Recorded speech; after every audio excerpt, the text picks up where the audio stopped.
This video is brought to you by Raycon.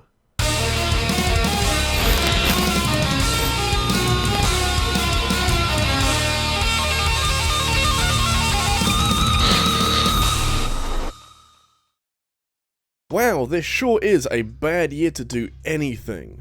I don't know how I've made half of these videos considering that this has been one of the least motivating years on record, but even if this year had gone significantly better, it is still a challenge to release your projects at the right time. I'm fine, because these videos come out every Sunday and I like to think that everyone knows that by now, but video games are a complete crapshoot that often get entangled with other games or big events in real life that, in hindsight, doesn't make for a great release window. Games aren't cheap, even before PS5 games raised the bar even higher, and releasing two games too close together is a surefire way to make life difficult for at least one of them. Just think how much better some games would have done if they weren't overshadowed by another, more successful game. Anything for a bit of variety in the market? Timing is everything, and it doesn't matter if you've got the best game of all time to sell. If you botch that release up, you're going to give yourself a hell of a lot more work to do.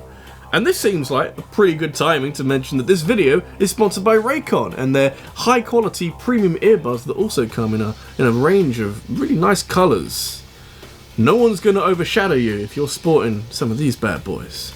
If you want to be the guy who overshadows everyone else around you wearing headphones and other archaic forms of delivering sound to your ears, then you can't go wrong with Raycon and their exclusive brand of high-quality premium earbuds. I've been working with Raycon for a pretty long time at this point, and I've never had to think about any other brand for earbuds since their products are so well priced, with crystal clear sound quality to match their compact and stylish design. Also, they're wireless, which means that they have no wires, which means I don't need to untangle them, which means I can spend more time making videos for you lovely people. They fit perfectly in my pockets, and with celebrity endorsements like Snoop Dogg and Cardi B, people are gonna know just from looking at your headphones that you're a cool guy who doesn't quite have the dancing to match his sense of style. They start at half the price of any other premium wireless earbuds on the market, but sound just as good, if not better, than other competitors. Their newest model, the Everyday E25 earbuds, are their best ones yet, with 6 hours of playtime, seamless Bluetooth pairing, and a more compact design, and is available with 15% off right now if you use my fancy link. Go to buyraycon.com/rabbid to get 15% off your next order, and to get some well-priced earbuds at a very handy discount. Alright, cool, let's talk about some fucking shitty release timing.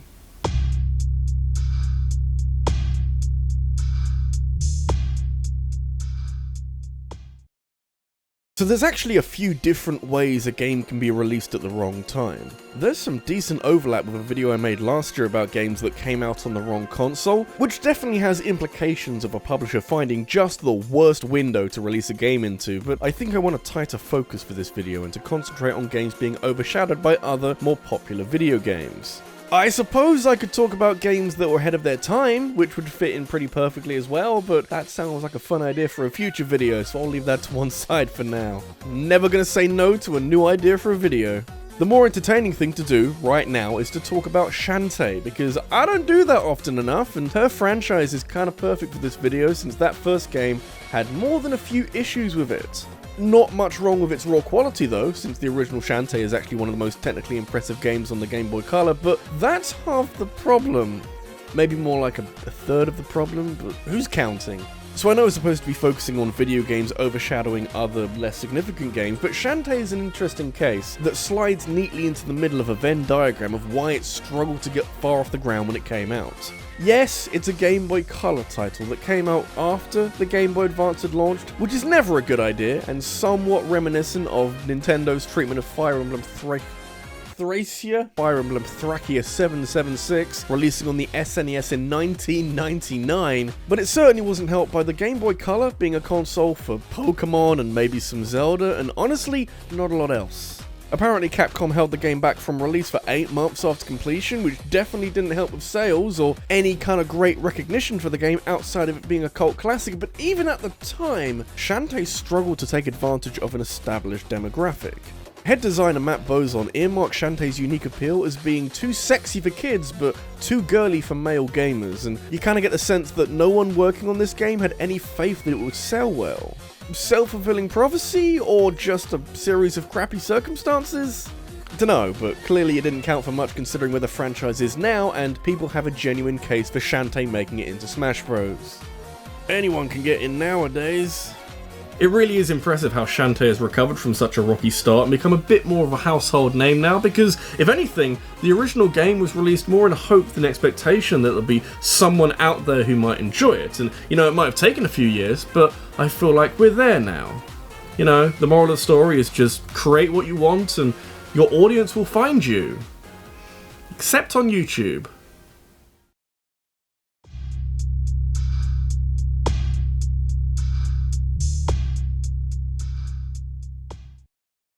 You'll soon come to realise that a lot of this video is made up of games that faltered because of bad luck.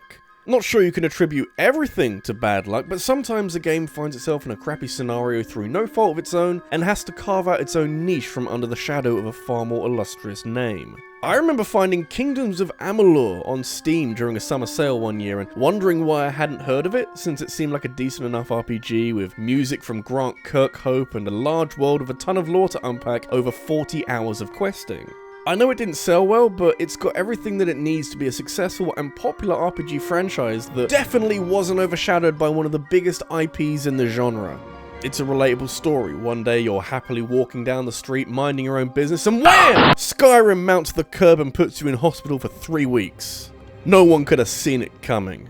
Really though, of all the games you don't want to be going up against with your brand new IP, and in fact the only game that 38 Studios made, which tells its own story, Skyrim is basically the worst case scenario as an established franchise made by a big studio that had been hyped and highly anticipated for at least a year before its release in November 2011. Kingdoms of Amalur came out the following February, which you'd think would be a big enough gap for most games, but unfortunately Skyrim has enough content in it to keep most fans occupied for that length of time, and even if it didn't, the prospect of being done with one open world fantasy RPG and having to start another one shortly after is daunting to say the least. There were plans here to make 10,000 years worth of history to this universe that would span numerous games of different settings and genres, but sadly the first one just so happened to be too similar to a far more popular game that got there first. Not the first game to be overshadowed by Skyrim though, but unlike Kingdoms of Amalur, Dark Souls found its own niche and became appealing for a completely different reason to Skyrim. It's all about finding that audience.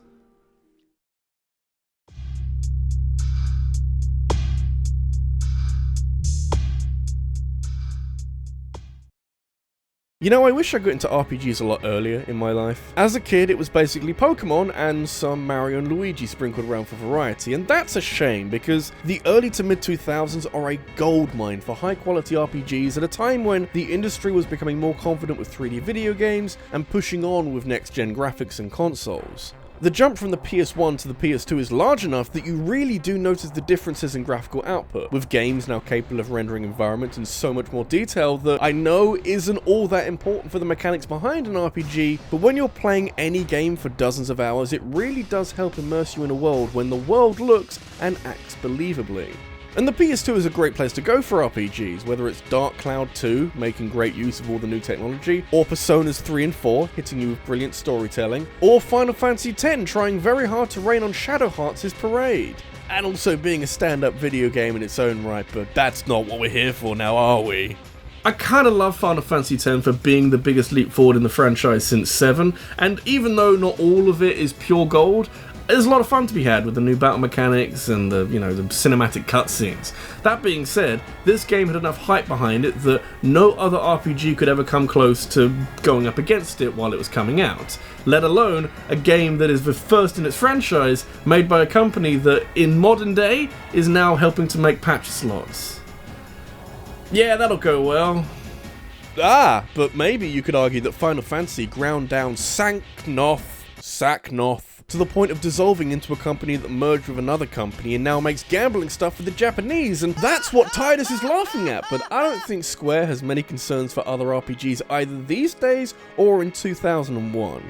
Shadow Hearts is a peculiar game though, and one where its qualities shine out for all to see despite its unconventional setting and heavy focus on Lovecraftian horror and gothic design, that I suppose when comparing it to shiny, colourful and immensely appealing Final Fantasy X makes it less desirable from a glance, but significantly more interesting and unique if you're willing to give it a chance. 3 weeks was the gap between Shadow Hearts and Final Fantasy X, and if you were excited for the next installment in the historic Final Fantasy series, then the release of Shadow Hearts wasn't much more than a bug on your windshield. It's something I'm aware of all too well, since an entry about Shadow Hearts and a video about games that were released at the wrong time was overshadowed by a reminder that if you're enjoying this video and want to see more, make sure to subscribe and hit the bell for notifications of every new upload. Shadow Hearts had 3 games on the PS2, but none since 2007, because while these games are fun and uniquely designed, they didn't sell well, and after the first game got off to such a shaky start, the rest didn't stand a chance. This is a whole video about not standing a chance.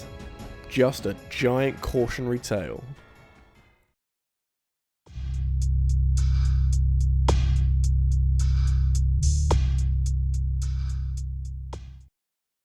There's a fine art to releasing your game at just the right time that typically begins and ends around about Christmas, and maybe as a tie-in for a new console if you're feeling a bit fancy. Really, it's not so much about picking the perfect time as it is not picking a really terrible time to release a game. It's a bit like emerging onto a busy road full of cars and not causing a crash. It's not that hard. There's only 52 weeks in a year, and so the chances of any game release having a week to themselves without any significant rivals for attention aren't all that great. Especially when you're getting dangerously close to the end of the year, when everyone is keeping an eye out for potential Christmas gifts for the gamer in their family who enjoys yearly FPS releases, and that's clearly a market that has a lot of traction given how long this yearly FPS release has been going on for. Long enough to realise that there's always going to be a Call of Duty game released near the end of the year, and every other year Battlefield will go toe-to-toe with COD in an epic battle that you usually want to steer clear of and survey the aftermath sometime near mid-November. Taking that into consideration, can anyone explain to me the decision to release Titanfall 2 smack dab in the middle of Battlefield 1 and Call of Duty Infinite Warfare's launch dates? I mean, there's shooting yourself in the foot, and then there's dropping one of those giant titans on your toes instead. Wouldn't be much left anyway. The most aggravating aspect of Titanfall 2's release fiasco is that I'd choose that game over the other two in a heartbeat. Battlefield 1 is a competent World War I FPS, and Infinite Warfare is an inconsistent futuristic shooter, but the other TF2 is some of the best shooting you can do in any game from the last 10 years. It's hardly like it was some ambitious indie game that had wedged itself between two of the hardest hitters in the industry, since Titanfall is made by Respawn Entertainment, who have shown their qualities in recent years, and backed by EA from Worst Company in America fame, so it's not like Titanfall 2 is here to ride off the coattails of bigger franchises. The decision to shaft TF2 so hard was a complete accident though, because the 28th of October 2016 was locked in ages before Call of Duty and Battlefield confirmed their release dates, so instead of it seeming like more of EA's treachery, it's just an unfortunate coincidence. Maybe that date could have been shifted to be further away from direct competitors, but imagine how it would sound to fans and investors if Titanfall 2 got delayed because EA had no confidence in its ability to generate sales in a month dominated by COD and Battlefield. These days, we have every other upcoming movie being delayed until next year because no one wants to take a chance by going to the cinema, so maybe we'd understand it more if it happened now, but not 2016. A simpler time.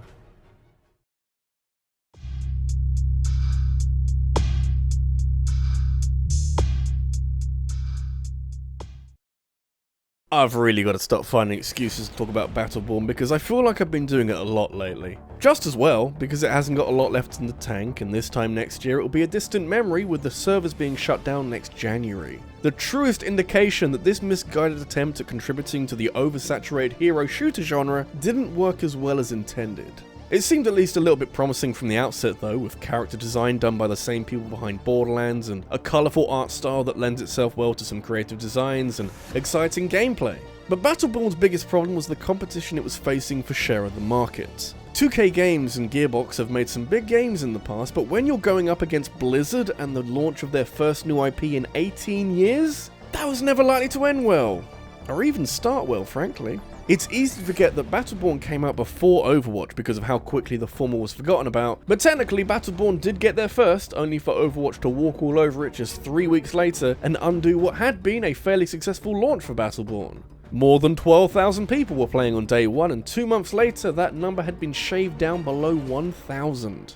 Fast forward to May 2017 and it's down below 100, and the damage done by Overwatch is clear for everyone to see. That's crazy to me, because I remember when these games came out and the concern wasn't so much that Battleborn was going to miss the mark, as it was that Paladins, releasing in September of the same year, was taking too many ideas from Overwatch, even though it had been in development for some time before Overwatch was even announced. Considering where Paladins is now, and doing pretty well for itself, maybe Battleborn would have been better off simplifying its complex gameplay and blending in among the sea of hero shooters out there today. It's a sacrifice of unique selling points over survivability as a brand moving forward that even then has been shown to not work considering how quickly Lawbreakers went under, but maybe it says more about how saturated the genre has become in such a short space of time.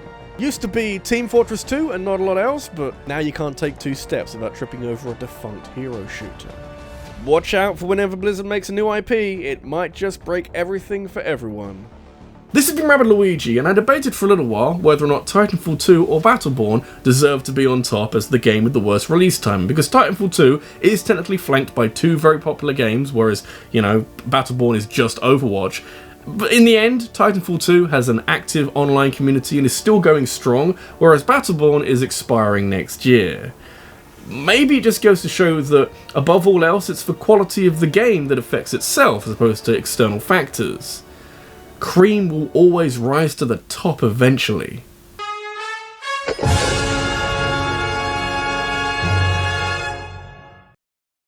A quick thank you to my top supporters on Patreon. We have La Cookie Queen, Ramon Alberto, Stefan Wode, Jerome Curiou, I think, Fusion Warrior, Sarah Malion, Christopher Robinson, Joe Creamer, M Phoenix, and Scott Riker. Thank you all for your incredible support, and if you want to be a part of that, you can go to patreon.com/RabbidLuigi, where I post things and read out your username at the end of the video, so that's fun. And also, what topic would you like to see me cover next? Leave your suggestion in a comment on this video, because I'll be taking the best ideas and making a poll on my community tab, which you can then vote on to decide what the next video is about. I'll be announcing the winner of the poll over on my Twitter, so make sure you follow me so you don't miss out. Thanks for watching, and I'll see you in the next one.